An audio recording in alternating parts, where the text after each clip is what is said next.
Tlokwe segment of the voters' roll in compliance with the CAM order in section 16.3 was unlawful.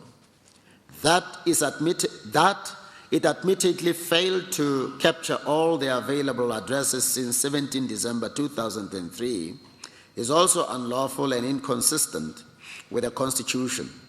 All of the above then means that the appeal must fail.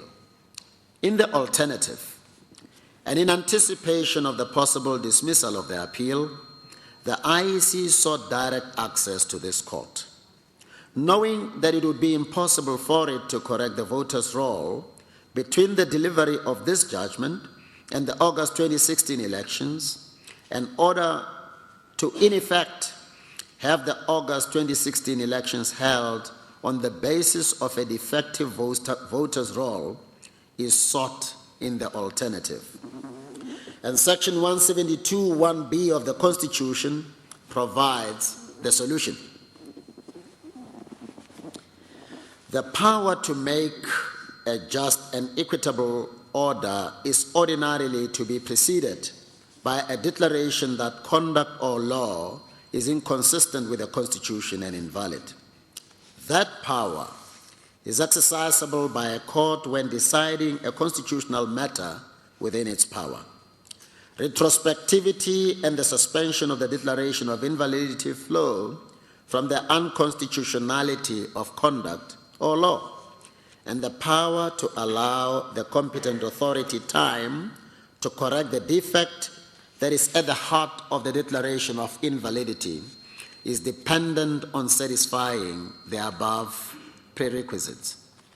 The compilation of the current voters' roll is unlawful by reason of its disregard for the provisions of Section 16.3 and the strictures of the rule of law.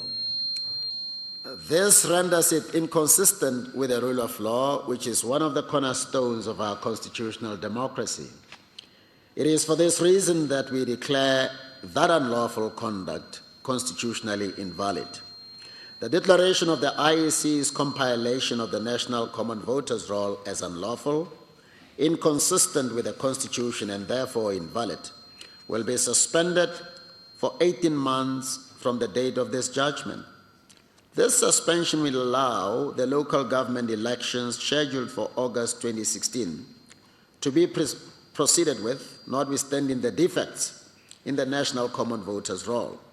And the IEC will have the opportunity to update the voters' roll by capturing reasonably available addresses during the period of suspension and cure the defects. Come 2019, the National Common Voters' Roll would have to be free of defects for the purpose of the national and provincial elections.